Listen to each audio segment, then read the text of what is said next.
اور اللہ کے سوا کوئی نہیں ہے، جب ہمیں یہ احساس ہو جاتا ہے تو پھر ہمیں صرف نماز کے علاوہ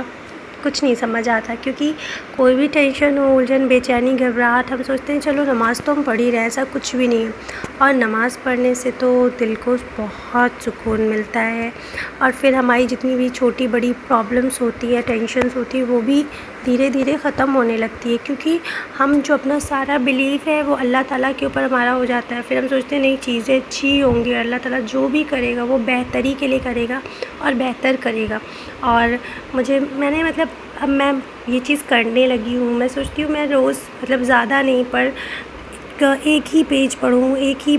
پنہ پڑھوں، لیکن میں قرآن شریف پڑھوں۔ اگر میرے پاس بہت کم ٹائم ہے تو میں 2-3 لائن پڑھتی ہوں، لیکن میں پڑھوں، میں کوشش کرتی ہوں کہ میں ڈیلی پڑھوں۔ اگر بہت زیادہ کسی چیز میں بزی ہو گئی، بٹ یہ بھی مجھے غلط لگ رہا ہے، میں سوچ رہی ہوں میں 5 منٹ کا ٹائم 24 گھنٹے میں تو مل ہی سکتا ہے نا، میں اس پہ بھی کوشش کروں گی انشاءاللہ کہ میں اتنا، لیکن میں زیادہ تر کوشش کرتی ہوں۔ پھر یہ آپ خود بھی دیکھو گے، جب آپ بھی اس پہ فالو کرو گے کہ ڈیلی آپ 2-3 لائن یا ایک پنہ ہی پڑھ لو کم سے کم قرآن شریف کا، تو آپ کو اتنا پیار بھی ہونے لگے گا قرآن شریف سے، آپ کو اتنا زیادہ قرآن شریف جس سے لگتا ہے اس کو اپنے سینے سے لگاؤ، اتنا زیادہ اچھا لگتا ہے۔ اور میں نے یہ شاید کسی ریل میں دیکھا تھا کہ آپ ایک ایسا قرآن شریف بناؤ جو آپ کا خود کا اپنا قرآن شریف ہو، جسے ویسے ہم سب کے پاس ہوتا ہے گھروں میں قرآن شریف سب کا اپنا، لیکن آپ اس کو اتنا پیار سے رکھو، اس کے اوپر خوشبو لگاؤ، پرفیوم لگاؤ، عطر لگاؤ، عطر لگاؤ، بیسیکلی خوشبو، پرفیوم تو الکوہل ہوتا ہے لوگ بولتے ہیں، بٹ اس پہ عطر لگاؤ، خوشبو لگاؤ، اور اس کو اتنا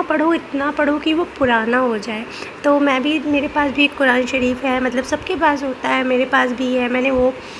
قرآن شریف کسی سے مانگی تھی، کسی نے مجھے ہدیہ کے طور پر دیا تھا، تو وہ بہت چھوٹی سی ہے، بہت قرآن شریف تو ساری ہی پیاری ہوتی ہے، بٹ وہ بہت اچھی ہے۔ میں کبھی پڑھوں گی تو میں اس کو بھی دکھاؤں گی آپ لوگوں کو، اتنی چھوٹی سی، اتنی خوبصورت ہے ماشاءاللہ۔ تو میں اس کو پڑھتی ہوں، اور میں سوچتی ہوں میں اتنا اس کو پڑھوں، اللہ تعالیٰ مجھے اتنی ہدایت دے کہ یہ سچ میں پرانا ہو، میرے پڑھنے سے پرانا ہو۔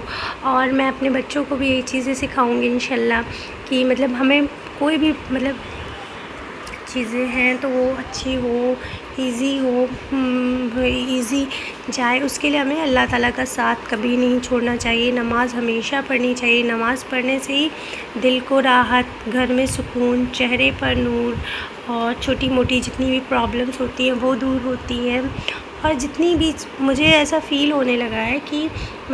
نماز آپ پڑھو اور نماز میں آپ دعا مانگو، یہ سب سے بڑا وظیفہ ہے۔ اور وظیفہ یہ کر لیا یا یہ کر لیا یا یہ کہہ دیا یا یہ مانگ لیا یا یہ پڑھنے سے یہ ہر چیز ہوتا ہے، میں کسی بھی چیز کو غلط نہیں کہتی ہوں، لیکن سب سے اچھی چیز اور سب سے پاورفل چیز جو ہے وہ نماز ہے۔ ہمیں نماز ہر حال میں پڑھنی چاہیے۔ مجھے بھی اللہ تعالیٰ ہدایت دے، میں اتنا نہیں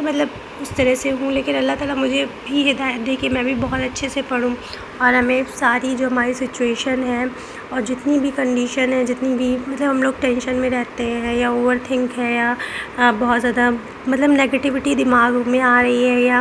ہم لوگ کچھ چھوٹی چھوٹی بات سے الجھن میں چلے جاتے ہیں، بے چینی میں چلے جاتے ہیں، بہت زیادہ چیزیں سوچنے لگتے ہیں، تو ہمیں چیزوں کو کم سوچنا چاہیے،